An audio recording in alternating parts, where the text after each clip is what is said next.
Muy bien, si todos me están pudiendo escuchar, entonces están pudiendo ver esta imagen que quizás sea una de las más importantes que salió el año pasado, a mediados del año pasado, en donde se delimitó o se intentó estadificar mediante estudios las fases de la infección por el COVID-19, ¿sí? Se intentó, como dije, estadificar en tres fases fundamentales que ustedes están viendo aquí. Un estadio 1 de infección temprana, ¿sí? Un estadio 2 de fase pulmonar, un estadio 2A y 2B, ya vamos a ver por qué es estadio de fase pulmonar 2A y 2B, y un estadio 3 de fase hiperinflamatoria. Pero para entender un poco mejor este cuadro, sí, ustedes tienen que ver los detalles que tenemos aquí.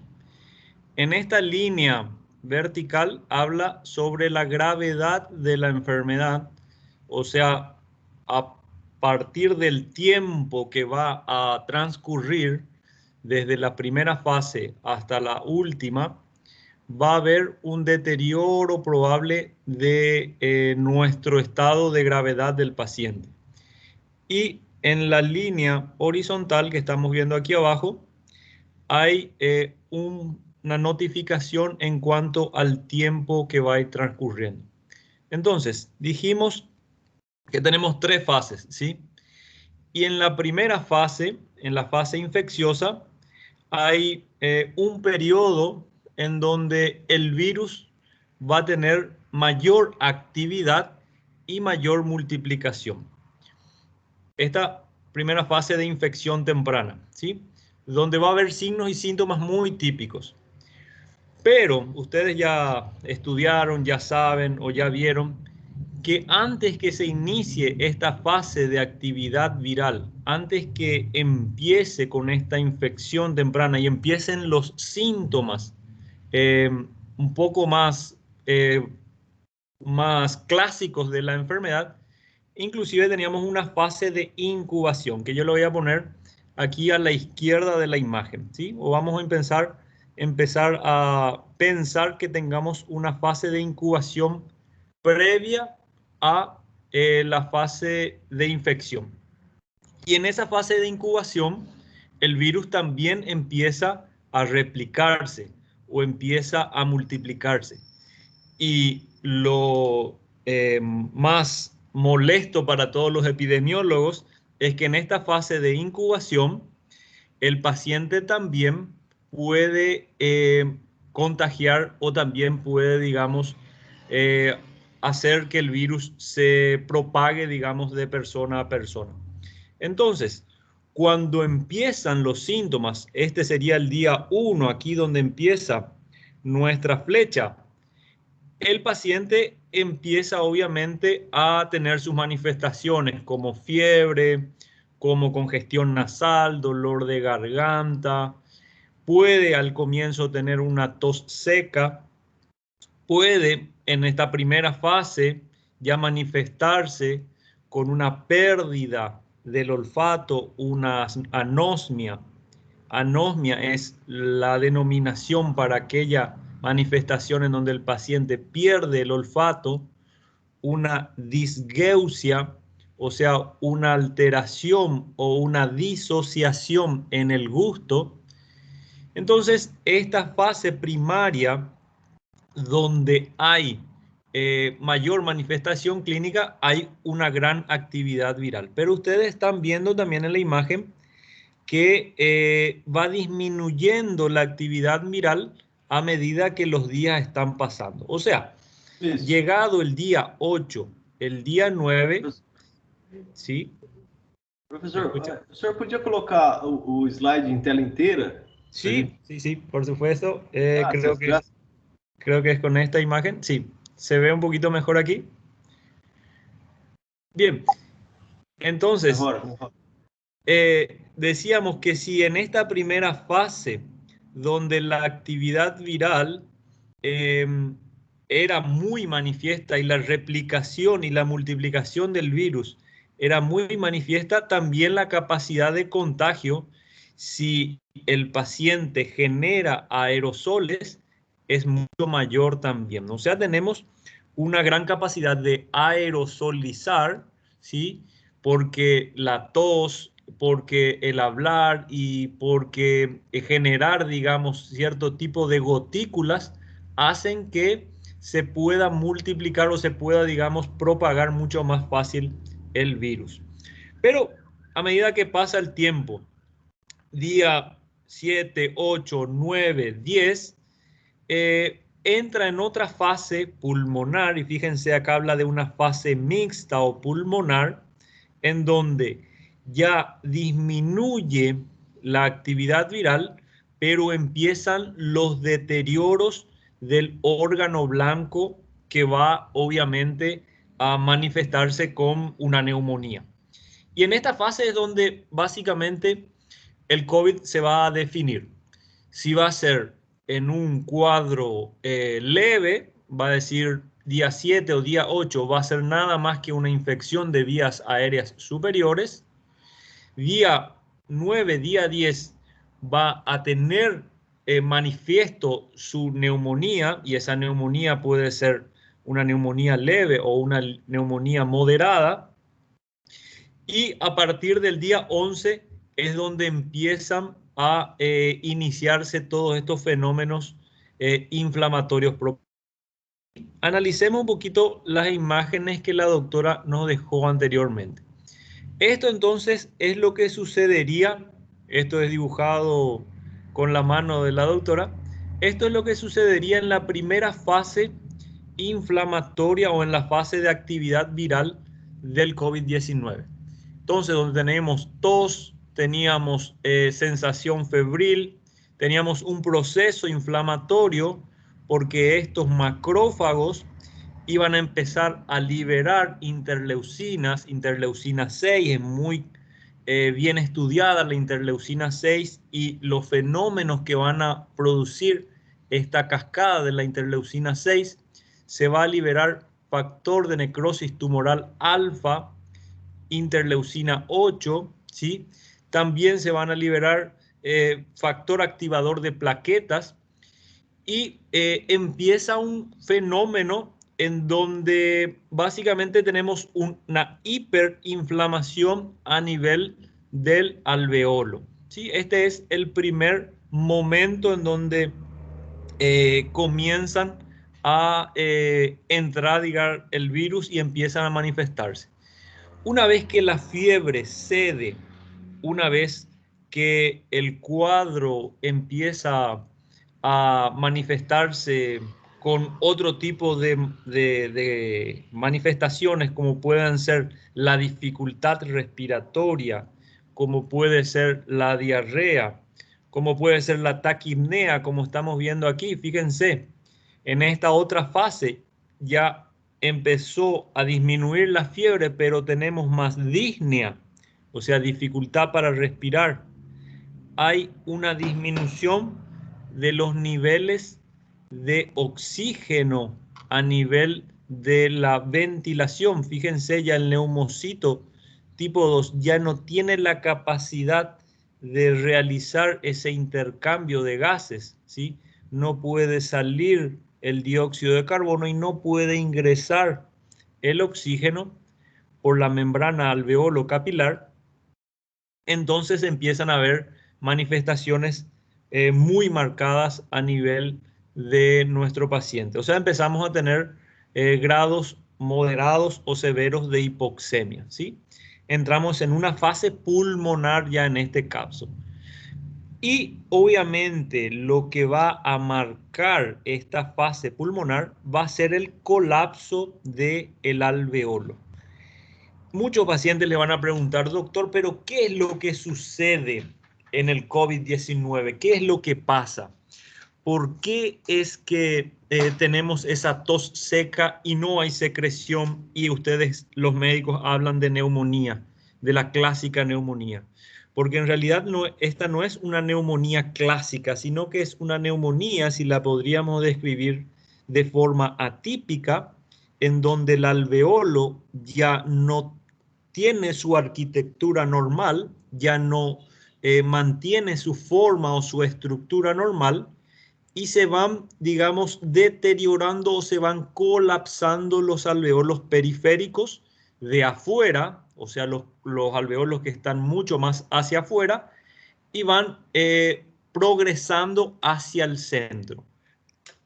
A todo esto le agregamos que hay una mayor fuga de los capilares, o sea, tenemos una mayor vasodilatación en esa zona y una mayor capacidad de generar trombosis. ¿Por qué? Porque dijimos que este COVID-19 también hace activar a factor activador de plaquetas y hace activar a toda aquella cascada de la coagulación.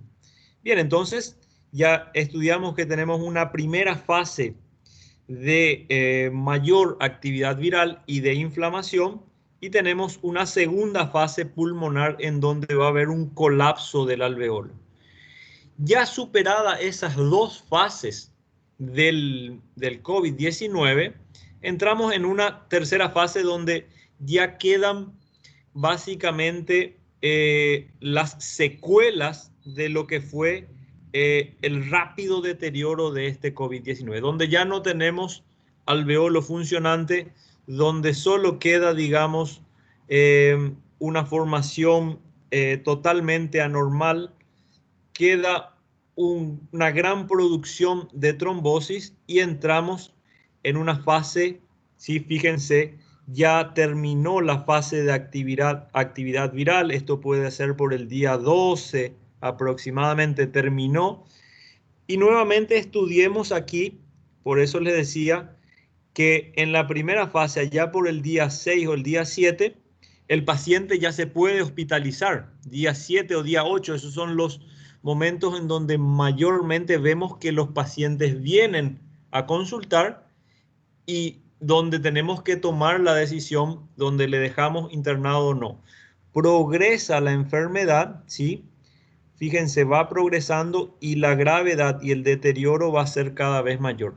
Disminuye, sí, la carga viral, como ustedes le habrán escuchado. La carga del virus disminuye, pero empieza la fase de hiperinflamación. Allá por el día 12, entonces toda la respuesta inflamatoria, toda la fase inflamatoria empiezan con fenómenos como la activación de los macrófagos, la liberación de esos mediadores inflamatorios. ¿Recuerdan que hablamos que había mediadores inflamatorios que van a lesionar la membrana alveolo capilar?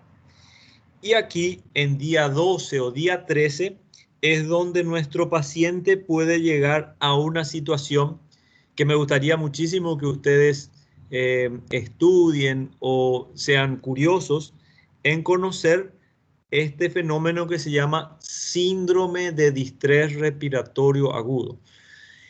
Esta enfermedad es la que más ha causado a nivel mundial síndrome de distrés respiratorio agudo de todas las enfermedades que ya se hayan conocido, y la que ha causado mayor mortalidad por insuficiencia ventilatoria. Entonces, llegado en la fase de hiperinflamación y llegado en la fase de distrés, empezamos a tener marcadamente esos infiltrados pulmonares, esas lesiones en el pulmón, ¿sí? Donde se van a ver zonas de gran deterioro a nivel pulmonar, y obviamente ya en nuestro laboratorio vamos a empezar a ver qué podemos encontrar, digamos, en nuestro hemograma, en nuestros valores de ferritina, en nuestros valores de dímero D. Todos esos valores van a estar deteriorados. Lo importante cuando ustedes estén frente a un paciente por COVID-19 es saber, está en la primera fase en donde el hemograma, vamos a hablar primero de él, va a haber una disminución de los niveles de los glóbulos blancos, vamos a tener una leucocitosis y agregado vamos a tener una neutrofilia, pasado esta primera fase de actividad viral, quizás tengamos un aumento de esos leucocitos, o sea, se cambia la fórmula, en vez de tener una disminución del nivel de glóbulos blancos, empiezan a aumentar y tenemos una leucocitosis en este caso, y la fórmula leucocitaria se empieza a cambiar nuevamente. Entonces, en la primera fase teníamos leucopenia, ¿sí? Donde hay actividad viral, hay leucopenia, hay disminución de los glóbulos blancos. En la segunda fase, en la fase inflamatoria, tenemos leucocitosis, aumento de los glóbulos blancos, y la fórmula empieza a cambiarse nuevamente. ¿Qué pasa con los otros marcadores de inflamación? ¿Sí? Ustedes ya habrán escuchado marcadores inflamatorios. ¿Cuáles son los otros marcadores de inflamatorios? La ferritina sérica, habrán escuchado ustedes, un marcador de inflamación súper importante para saber si está en la primera fase, si está en la segunda fase de pulmonar o en la tercera fase inflamatoria. Esta ferritina sérica es un marcador que nos dice en qué sitio de la fase estamos encontrando. Podemos encontrar que la ferritina sérica en la primera fase de actividad viral sea normal. En la segunda fase, en la fase pulmonar, la ferritina empiece a aumentar y seguir a esta curva. Y si la ferritina sérica sigue aumentando, llega en valores de 3000 o más elevados aún, estamos sosteniendo que hay una hiperinflamación en donde no la estamos pudiendo controlar, y el paciente puede obviamente seguir el deterioro y seguir la gravedad de la enfermedad. Es importante que nosotros sepamos actuar lo más temprano posible y sepamos ver que cuando el paciente va a deteriorarse, podamos actuar lo más rápido posible. Bien, y el tercero que yo les había dicho, el dímero D. ¿Alguien habrá escuchado el dímero D por ahí? El dímero D nos está orientando, ya dijimos hemograma, ferritina, ahora le voy a hablar nada más que el dímero D nos está orientando acerca del fenómeno de la coagulación de la sangre también en las 3 fases de la infección por el COVID-19. Y cuando el dímero D también sigue aumentando, nosotros ahí sí como médicos tenemos herramientas para intentar disminuir la cascada de la coagulación y la trombosis que va a ocasionar el COVID-19.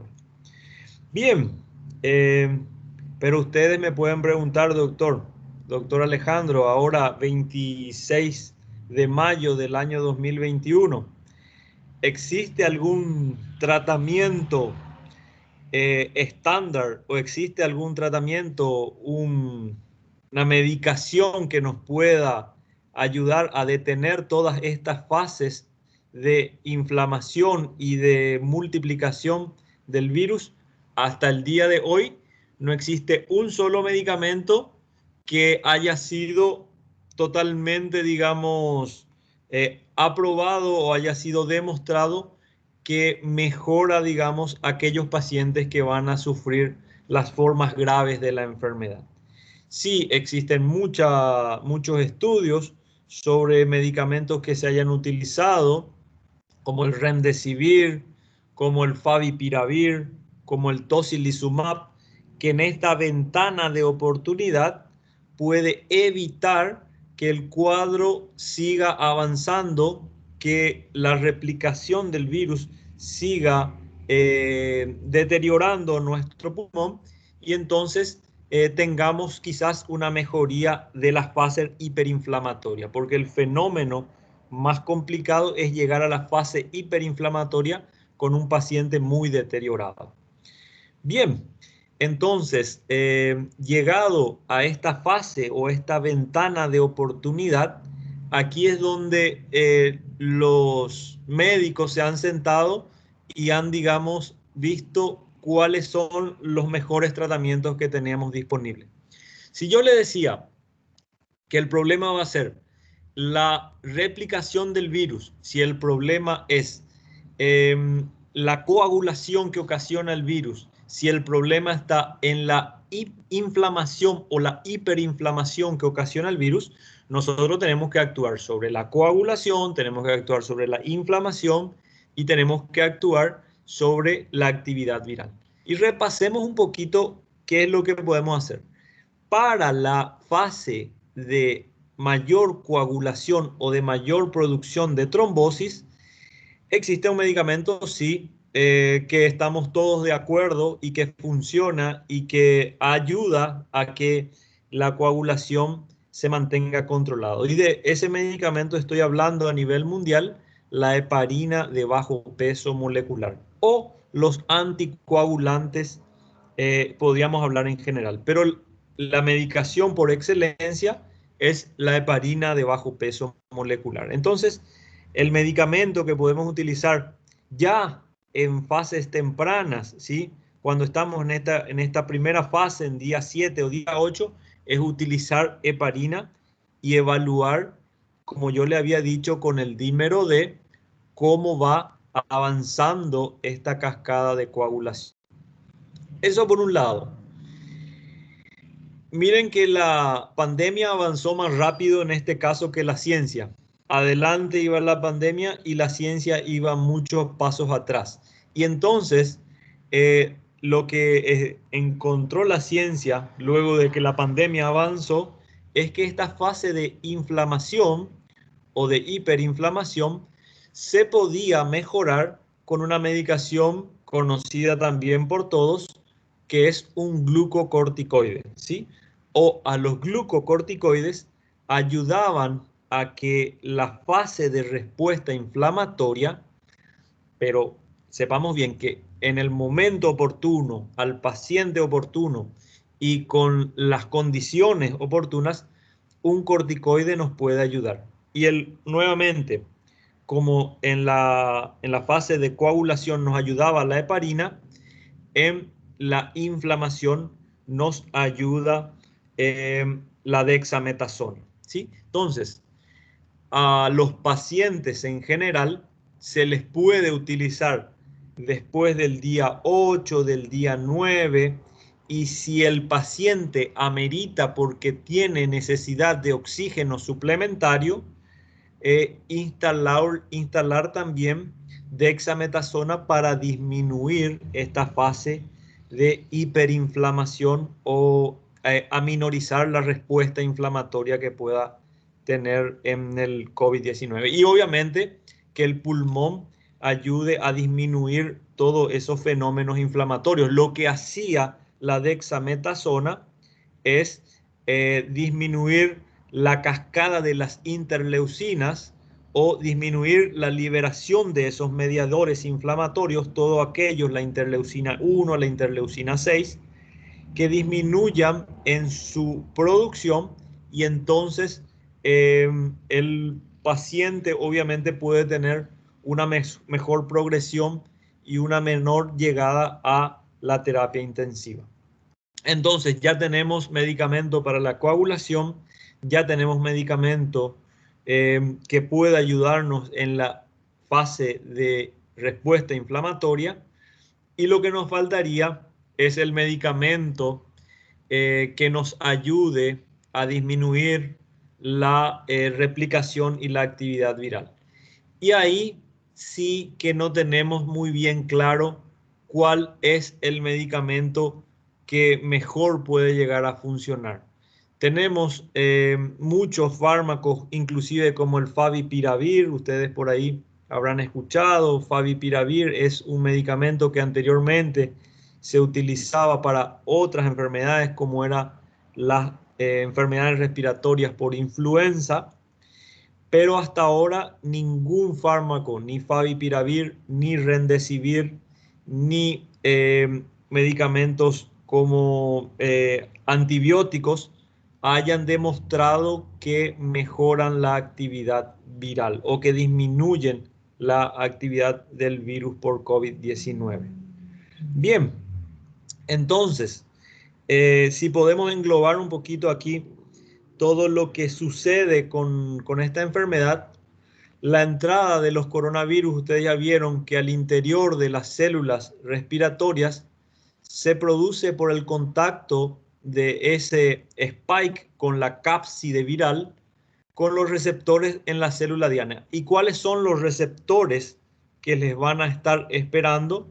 Son los receptores AC2 o los receptores EK2, que se discute que a mayor cantidad de receptores, mayor capacidad de deterioro de ese pulmón. O sea, los pacientes que tienen muchos receptores para activarse tienen mayor capacidad de deteriorarse por el COVID-19. Entonces, esto permite la entrada de los viriones al citoplasma por un proceso que ustedes ya vieron de endocitosis. Estas células infectadas presentan un aspecto vacuolado y que los cilios donde van a estar ingresando este virus van a ser dañados y tienen la capacidad de formarse sin sitios. O sea, ya el alveolo no va a tener ninguna formación e inclusive puede llegar a fibrosarse. Ese alveolo, cuando llegamos en esta fase, ¿sí? Esta última fase de hiperinflamación, el alveolo puede, nuestro alveolo, nuestra unidad funcional pulmonar puede estar fibrosada y entonces nuestro paciente ya no tiene capacidad de intercambio gaseoso. Todo esto va a desencadenar la producción de mediadores inflamatorios, va a incrementar las secreciones y va a provocar la inflamación de la zona, lo que va a originar las manifestaciones clínicas propias de la enfermedad. Bien, entonces, ustedes saben que el gran espectro de manifestaciones que tiene el COVID hizo que nosotros muchas veces hasta nos sea difícil realizar el diagnóstico en forma de una enfermedad viral.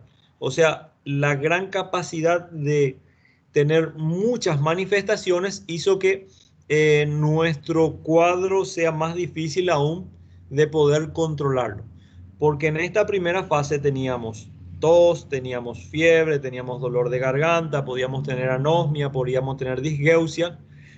Podía avanzar, ¿sí? Y puede avanzar con diarrea y tener un cuadro asociado a a esta fase pulmonar con una diarrea hace que empeore, digamos, nuestro cuadro. Cuando el paciente, ustedes vean COVID-19 y a ese COVID-19 se le asocia una diarrea en gran cantidad, eso está marcando que el paciente no está mejorando y quizás tenga un deterioro mayor. Si sigue avanzando y tiene dificultad para respirar, o sea, una disnea muy marcada, ¿sí? Asociada ya a ganas de vomitar inclusive, o ya tenga necesidad de ventilación, ¿sí? Oxígeno por una mascarilla o por un aparato o un reservorio que pueda suministrarle oxígeno, entonces el paciente, ustedes ya pueden saber que se va a deteriorar y la gravedad de la enfermedad va a ser cada vez mayor. Cuando ya llegamos a una situación de insuficiencia respiratoria, muchas veces el paciente en este caso va a necesitar una terapia para ventilación mecánica. Puede ser por una intubación o puede ser por aparatos como un CPAP que van a mejorar o van a intentar mejorar la ventilación de nuestro paciente. Bien, hasta ahí puedo escuchar algunas preguntas si tienen.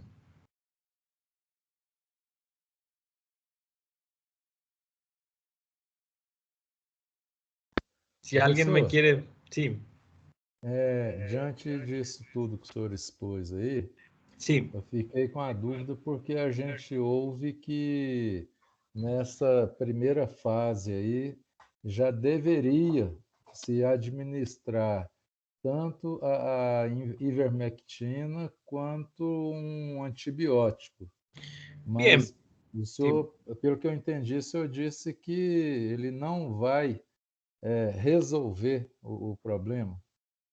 Bien, los dos medicamentos que acabas de mencionar, sí, ivermectina y antibiótico, justamente no se han demostrado que disminuyan la actividad del virus.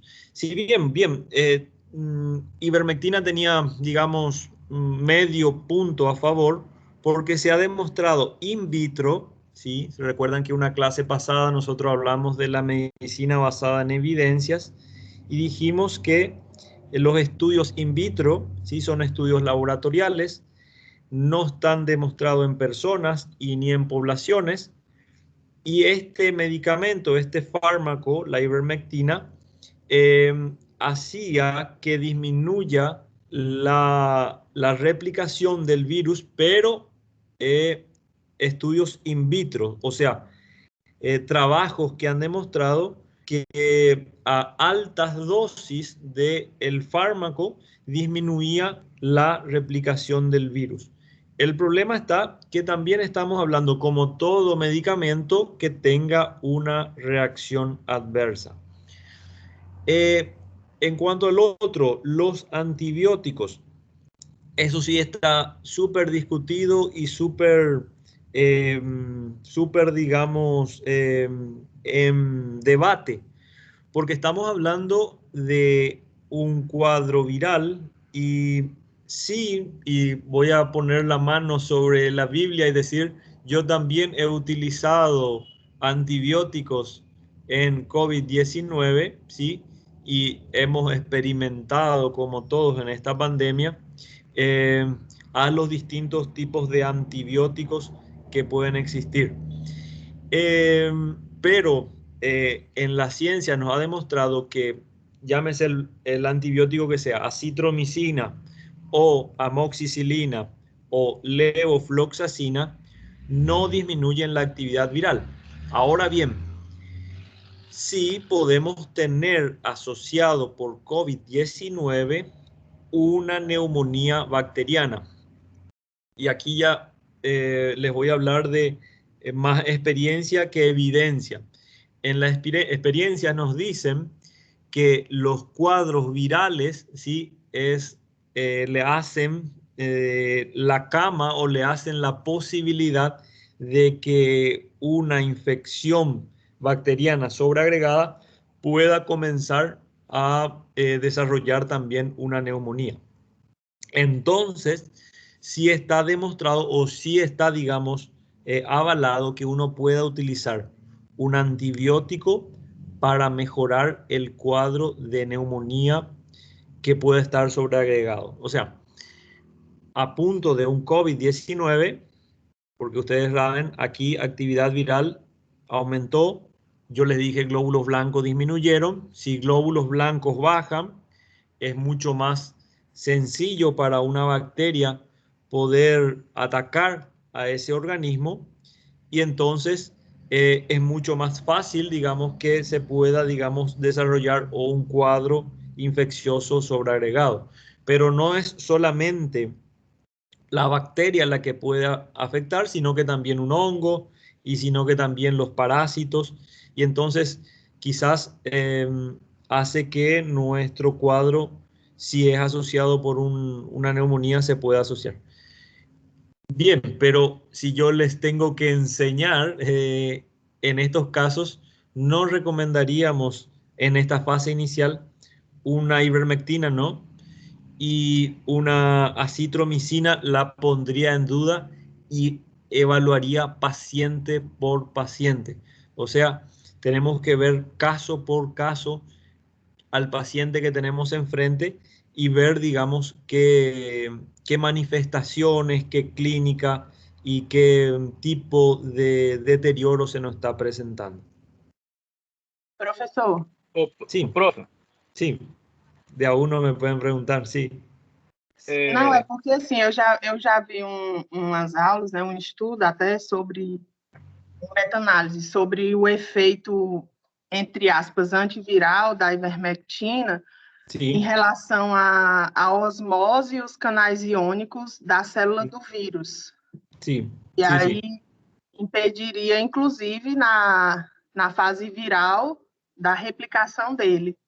Já que, Bien, assim, por exemplo, tem a proteína, né, TMRPSS2, sí, que muy ela bien, não é, no excelente. caso, inibida pela cloroquina, né? Mas, assim, essas medicações, como a cloroquina e a ivermectina, elas modificariam o pH da célula viral. E aí conseguiria matar o vírus. Inclusive, um médico que eu já vi falando, ele fala que, por exemplo, no caso, ivermectina, azitromicina e outros medicamentos, como a quercetina, que ajuda a célula do vírus, né, a absorver medicação para morrer, o zinco também, que elas atuam como é feito o coquetel de drogas para o HIV, Ah, muy bien, muy bien. O entendeu? sea, sí, se utilizaba, digamos, en otras enfermedades, eso es muy frecuente, se utiliza en otras enfermedades y ahora la trasladamos a COVID-19. Bien, Seria basicamente assim, uma única droga não mata o HIV, mas fazendo uso de vários, como a gente toma, né? Quando está trabalhando no hospital que tem um acidente com pérfuro cortante, a gente não toma o coquetel para evitar. Então, seria basicamente essa mesma linha de pensamento. sí, bien. En realidad, sí se pueden utilizar algunos medicamentos, como le digo, los antibióticos sí los pondría bien en la mesa, digamos, como para que podamos discutir una citromicina, una levofloxacina, una moxifloxacina. Eh, en cuanto a otra droga que también se nombró, es la cloroquina. Si bien la cloroquina parecía muy prometedora y la verdad que dio buenos resultados al comienzo, es una droga que sí tiene mucho más efectos adversos a nivel cardiovascular sobre todo, ¿sí? Una medicación que a nivel del corazón prolonga el QT, ¿sí? Y prolongar el QT tiene mucho más capacidad de causar arritmias, o sea, causar arritmias fulminantes. Y si ustedes tienen un paciente con arritmias asociado a un cuadro de hiperinflamación, deterioro de los electrolitos, porque también el COVID da mucho deterioro en los electrolitos, y asociado a coagulación teníamos mayor mortalidad. Entonces, Mas, assim, professor, só mais sí. uma coisa que eu vi, né, sobre, inclusive, esse médico que eu assisti a algumas aulas sobre Covid, ele é cardiologista. Ajá. E ele fala que esse estudo da hidroxicloroquina é porque usava uma dose 10 vezes acima do que é usado. Então, assim, se for aprofundar, né, sobre isso, ela tem uma ação, sim, só que o que foi estudado, o que foi feito no estudo, era uma dose 10 vezes a mais. Claro, y lo mismo que la ivermectina, ¿cierto? Necesitamos para disminuir esta replicación viral una dosis demasiado alta, una dosis, digamos, casi 10 veces, como estábamos diciendo, la dosis habitual. Ustedes saben que se toman 6 miligramos diarios durante por lo menos 3 días. Mi experiencia les digo que es muy poco con ese fármaco, ¿sí? Porque intento, digamos, guiarme por las nociones que sabemos que puedan estar avaladas. Una vez que uno está en el campo de batalla es un poco más difícil jugarse con las armas, pero ojalá tengamos un fármaco que realmente actúe en esta primera fase y donde el deterioro del pulmón sea lo menos posible. Les doy mi percepción personal. acerca de todo esto. Siempre que yo tengo un paciente por esta patología, siento que voy atrás de lo que le sucede a nuestro paciente. O sea, eh, tiene el deterioro en el pulmón y yo lo corrijo con esto, tiene el deterioro en la coagulación y yo me voy como un bombero a intentar apagar el fuego, y tiene un deterioro en la inflamación y yo empiezo a usar tal o cual medicamento. O sea, siempre parece que estamos yendo un poco más atrás y no ganando la batalla al paciente antes de que inicien, digamos, la lesión a nivel del pulmón. ¿Por qué? Porque todavía, les vuelvo a repetir, no tenemos un antiviral como sucedió en otras epidemias. Por ejemplo, en la epidemia de influenza, ustedes saben que el oseltamivir actuaba bastante bien para disminuir la actividad del virus y entonces teníamos menos lesiones a nivel pulmonar. Porque, sí. Professor, tem saiu ontem no UOL, Sí. Site do Brasil, que o Instituto do Butantan Ajá. desenvolveu um soro, né? E que está prestes a realizar teste com humanos, né? Eles fizeram já um teste com camundongos e coelhos. Sí. E, segundo o Instituto, houve diminuição de carga viral e preservação de estrutura pulmonar. Excelente. O sea, recuerden, recuerden siempre cuando ustedes, eso es lo que nos sucedió en esta pandemia, ¿cierto? No he leído el estudio y por ahí estaría excelente que lo podamos, inclusive si por ahí lo encuentras, lo compartimos. Pero nos ayudó a todos a estar muy pendientes de la ciencia, ¿cierto? Y creo que la ciencia se ha portado quizás de forma lenta, como siempre suele ser la ciencia, y se ha comportado, digamos, de que los que teníamos muchas dudas, seguíamos teniendo muchas dudas, y los que son muy certeros todavía no nos aclaran de todo, digamos, qué es lo que está pasando.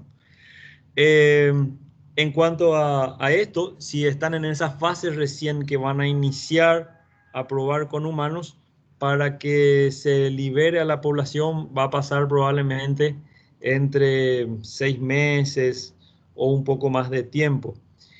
Le puedo dar la comparación con lo que me acabas de decir, el plasma de pacientes convalecientes. Yo fui un donador de plasma, ¿sí? Después de haberme superado la enfermedad. O sea, donar plasma para que otro paciente pueda ser suministrado ese plasma de convaleciente, de paciente que hayan superado la enfermedad. Ahora, justamente ese plasma, digamos, salió un nuevo estudio que dicen que el plasma de paciente convaleciente ya no se va a suministrar porque no disminuía la mortalidad de los pacientes, porque no ayudaba, digamos, a mejorar la entrada a las terapias intensivas, y porque no, digamos, mejoraba, digamos, esta fase de inflamación que igual los pacientes llegaban usando plasma de convaleciente. Y obviamente, nuevamente la ciencia nos dio una bufetada y nos dijo, por ese camino no es el correcto. Pero también nos dio, digamos, grandes alegrías, como les dije, la dexametasona, por ejemplo, al comienzo, yo me recuerdo que la dexametasona al comienzo se decía que no se podía utilizar porque empeoraba o deterioraba el cuadro. Luego se demostró que la dexametasona sí mejoraba. Lo mismo sucedía, por ejemplo, con algunos otros antivirales que al comienzo se cortaron y luego se volvieron a realizar. Entonces estamos todavía corriendo atrás para saber si llegamos a mejorar. Y obviamente la promesa y la gran esperanza son las vacunas para generar un fenómeno de inmunidad frente al COVID-19. Professor, Sim, sim. meu irmão ele é pneumologista. Aham. E a atitude dele clínica no dia a dia justamente é atacar o vírus já nessa fase inicial. Aqui. Já na primeira fase, na primeira semana.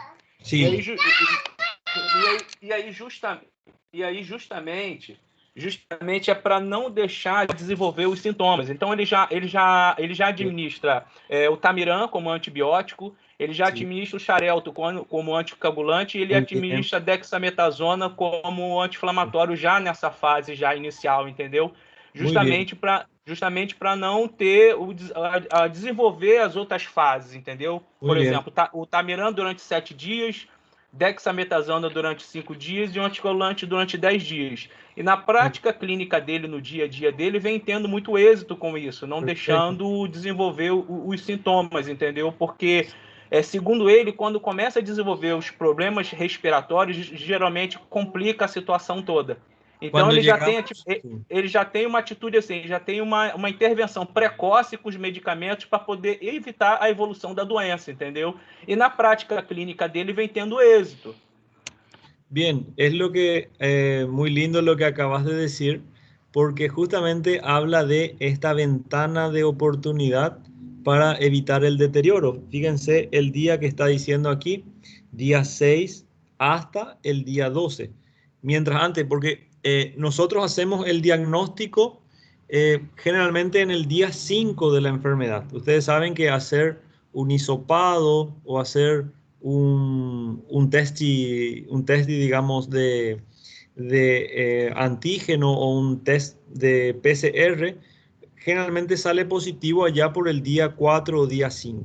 Entonces, si iniciamos lo más temprano posible, totalmente de acuerdo con la experiencia que nosotros tengamos, Rivaroxaban, que es el Xarelto, antibióticos podemos utilizar según nuestra experiencia y obviamente siempre que veamos el paciente de forma adecuada, y la dexametasona, veamos nuevamente a qué tipo de paciente lo vamos a utilizar, porque si le vamos a usar dexametasona a un paciente diabético mal controlado, obviamente lo que vamos a hacer es que se deteriore la diabetes y se deteriore la enfermedad antes que mejorarlo. Yo voy a preguntarle una cosa a ustedes ahora, ¿sí? ¿Qué les parece que sucede con aquellos pacientes que ya están anticoagulados, ¿sí? Que ya toman una medicación anticoagulante previamente? Profesor, ¿sí? Disculpe, una compañera que se llama Adriel le está pidiendo que la acepte de nuevo en la clase. No, voy a ver si le tengo aquí. Sí, salió sin querer. Fabiola. Profe, disculpe otra cosa, ahora me estoy dando cuenta. En el grupo dijeron que la clase empezaba a las 4, pero supongo que dijeron a las 4 horario brasilero, ¿verdad? Porque yo creo que ya esta clase está medio a punto de terminar, ¿verdad? Ya acá ya estamos casi por terminar, es verdad. Pero le queda todo grabado, eso sí. Dado en humillación. Gracias, profe. Espectacular. No le veo a la compañera que falta que ingrese. Qué raro, le voy a dar. Dice que... Voy a ver. Ahí le pedí que entre otras, profe. A ver, quizás ahora salió y ahora va a entrar de nuevo, supongo. Voy a ver. É a Adriele Pinho. Ela pediu para alguém falar com o professor, porque a internet dela caiu, ela teve que reiniciar. Ah, ok. Pero está en automático, al entrar supongo va a entrar ya directo. Aquí alguien subió el estudio, muy interesante. Pero ya que estamos hablando acá de COVID, ustedes hablaron del tratamiento con ozonio. He escuchado ese tratamiento que es muy bueno. No sé, mi papá dice que no tiene fundamentos médicos, o sea, no hay un estudio. Bien. Sí, bueno, excelente. Ozonoterapia o medicamentos con alta carga de O2. No hay, digamos, ningún estudio que demuestre justamente que funcione. Entonces, en ese caso sí lo contraindicaría, si me ha surgido la oportunidad que me han dicho, doctor, ¿será que lo podemos utilizar en mi paciente? Y bajo mi supervisión yo le digo, solamente si ustedes se encargan de administrarlo, porque podíamos entrar en un conflicto inclusive médico-legal. Si no está aprobado que funciona y que inclusive pueda causar deterioro, ustedes como médicos no lo pueden recomendar a un ozonoterapia o medicamentos por el estilo. Tuvimos el caso de que algunos médicos que hacen medicina alternativa les suministran. No sé cómo les fue, porque es experiencia de cada uno. No se ha publicado nada por ahí que haya sido, digamos, recomendado a nivel internacional. Bien, ya creo que vamos a ir terminando. Y Professor, sim, Fabiola. Licença. O senhor estava falando há pouco sobre quando um paciente já tem uma patologia pré-existente e já faz uso de anticoagulante. Esa fue la pregunta, sí. Entonces, ¿qué les parece? ¿Cómo va a evolucionar ese paciente que tiene una anticoagulación previa y, digamos, ya usa medicación como rivaroxaban, acenocumarol o la misma heparina? ¿Qué les parece? ¿Va a tener una mejor evolución o una peor evolución? ¿Qué pueden decir en una sola palabra? Melhor evolução? Generalmente tienen una evolución mejor, ¿sí?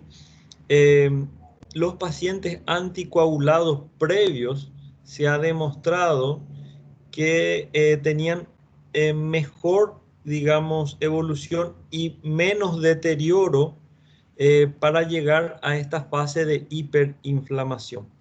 Por eso sí, medicamento que recomendaríamos de forma temprana, cuando tengamos los pacientes adecuados nuevamente, no es que anticoagulante para todo el mundo, porque si no vamos a tener pacientes sangrando por ahí por todos lados, pero cuando tengamos pacientes, digamos, adecuados, sí podemos recomendar anticoagulantes, pero son anticoagulantes, no aspirina, no antiplaquetarios, no clopidogrel, sino que son anticoagulantes. ¿Y qué anticoagulantes podemos utilizar?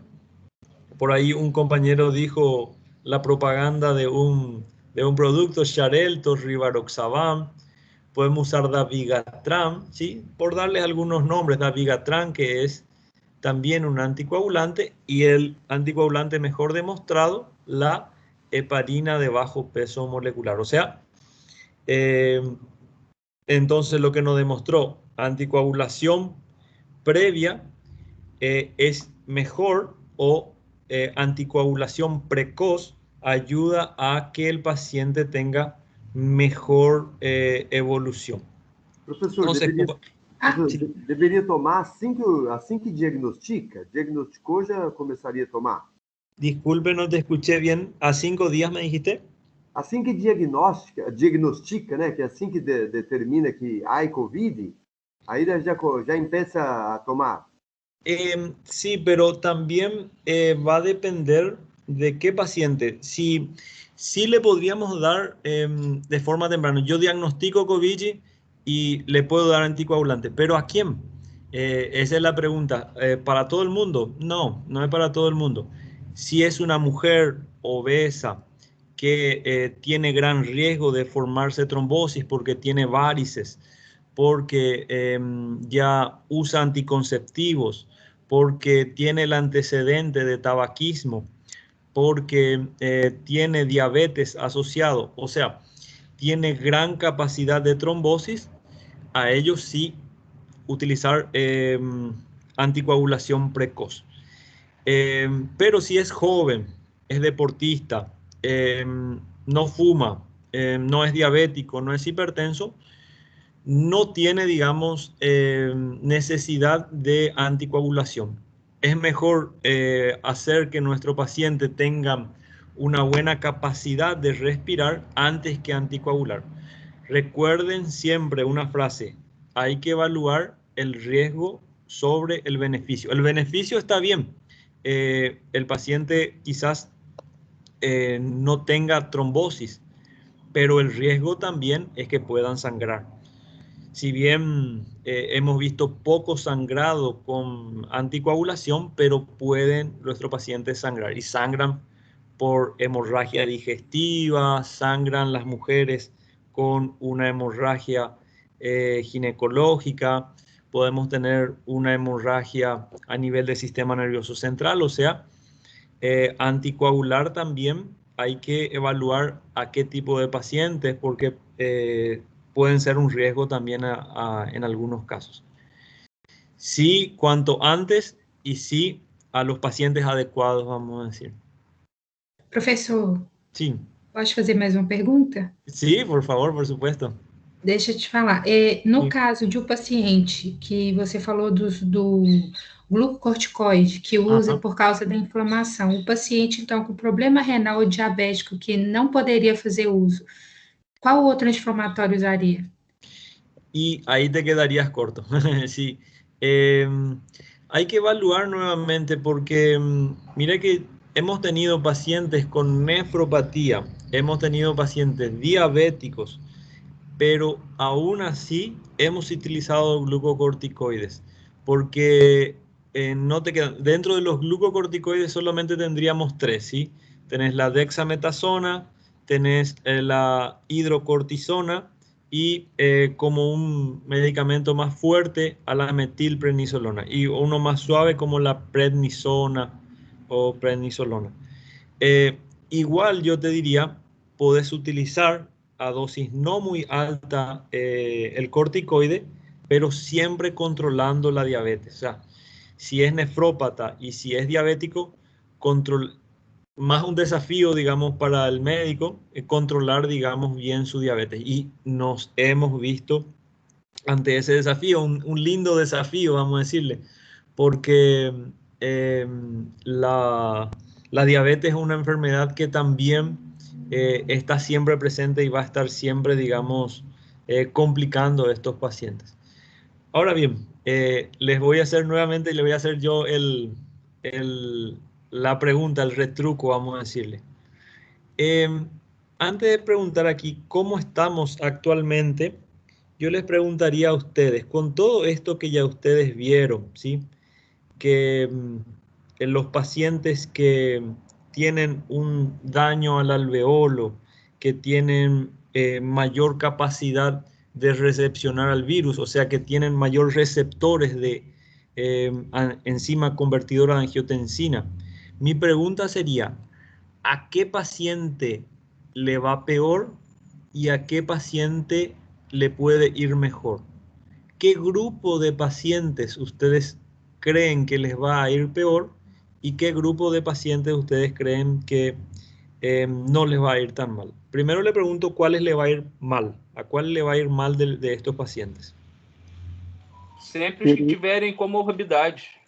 Y que, muy bien, pero ¿cuál sería la comorbilidad, digamos? Hipertensão? Diabetes, hipertensão, problemas renais, problemas hepáticos.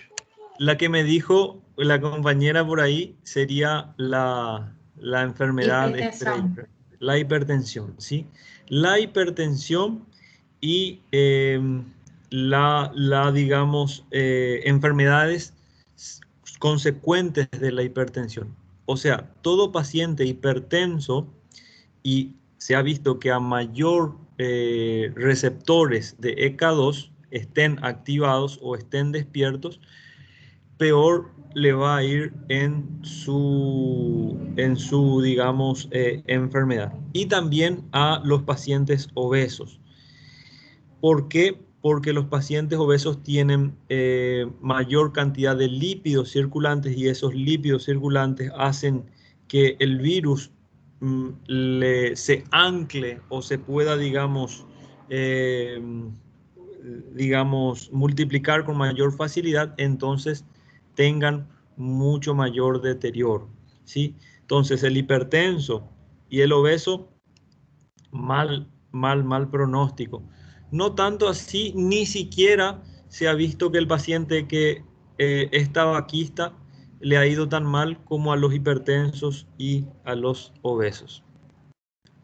Entonces, professor, o senhor já ouviu falar sobre que os carecas também ele tem uma maior propensão? Espero que no, porque estoy ficando careca, entonces espero que no sé, pero sí también vamos a hacer un último ejemplo. Si ahora ustedes me preguntan, hombre y mujer, ¿quién le va peor? Mulher. Hombres.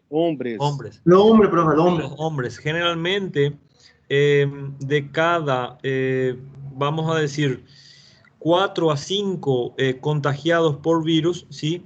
Y si en mi sala de espera yo tengo un varón y 4 mujeres, a ese varón que está esperándome ahí, yo sé que le va a ir mucho peor, ¿sí?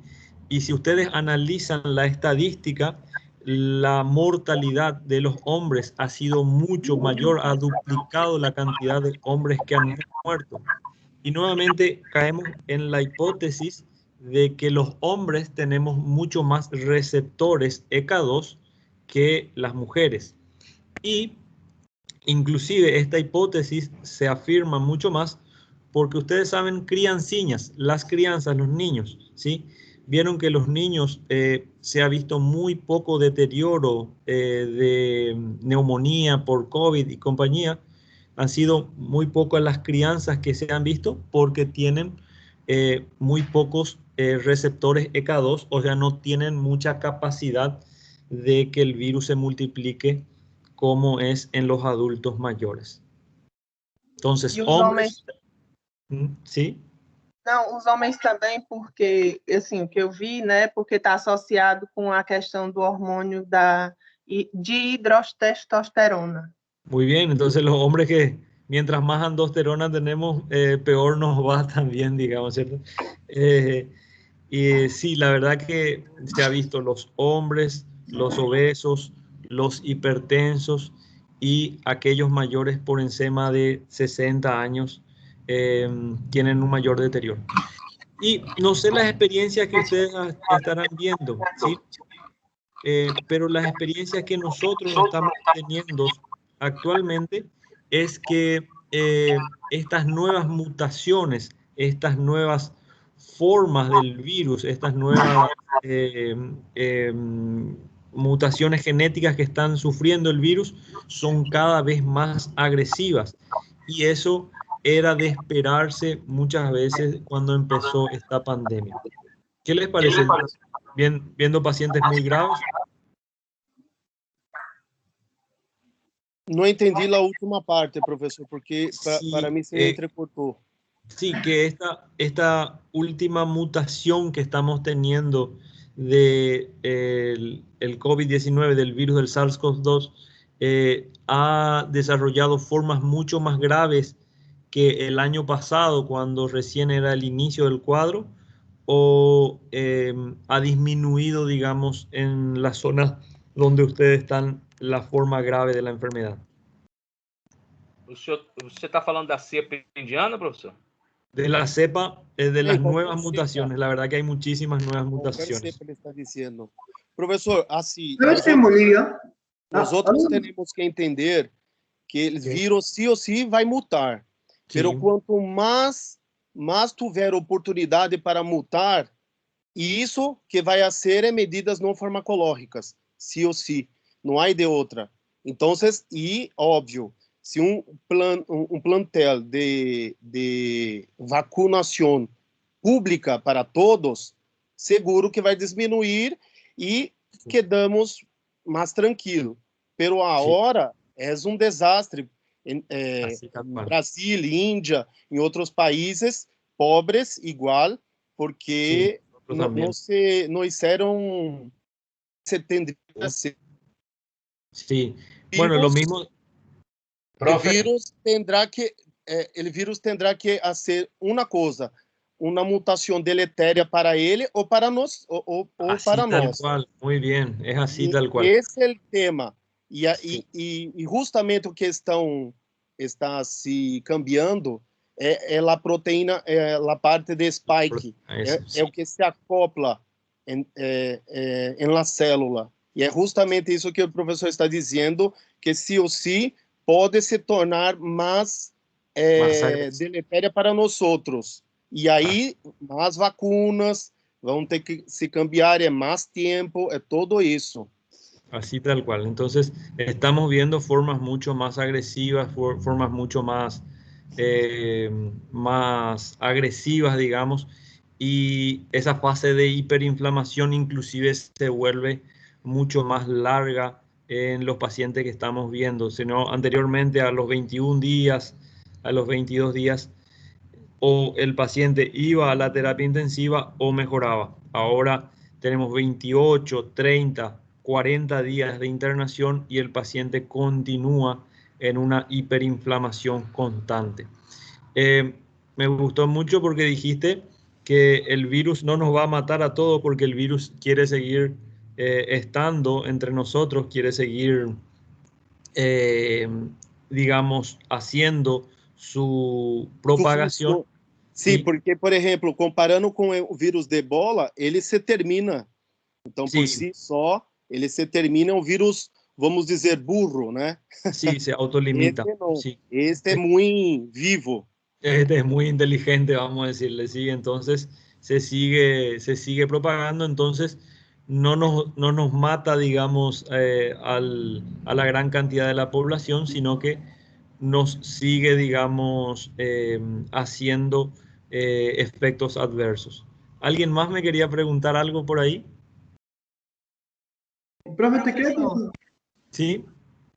O senhor não acha que, assim, uma coisa que eu penso, né? Essa relação deletéria que acontece esse ano, maior do que o ano passado, também tem relação com a imunidade da população em geral, porque, assim, a gente está mais tempo em casa, mais tempo, assim, aumentando células adiposas, sem fazer atividade física, né? Assim, tem uma relação até com a vitamina D, que ajuda no sistema imune. Sí.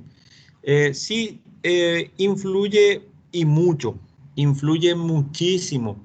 El hecho de que llevamos más de un año de pandemia y que obviamente nuestro sistema inmunitario se ha visto por demás deteriorado.